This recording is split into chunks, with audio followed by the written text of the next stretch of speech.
আমি একটি কবিতা আবৃত্তি করতেছি। কবিতার নাম নবাগা। জলরাশি নাই রে সীমা, জলাধার বলে তারে, অবাগার দৃষ্টিশক্তি জলশূন্য হয়ে পড়ে। ভাগ্যদেবী নয় রে আপন পরের মাসিমা, আপন মায়ের পরের ধাত্রী, হলো নিজেই জনম কানা। ডেকের মাংস ঢাকা থাকে, পেট ভর্তির অভাব হয় না। নবাগা চাইলে মাংস, খালি ডেকে হাত সরে না।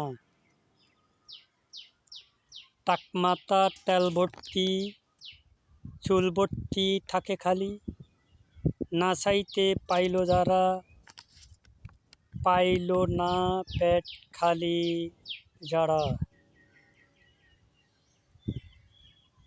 জগৎ খালি থাকে পরে, না চাইতে পায় তারা, প্রয়োজন আছে যাহার গো, পায় না গো তারা কোনো সাড়া।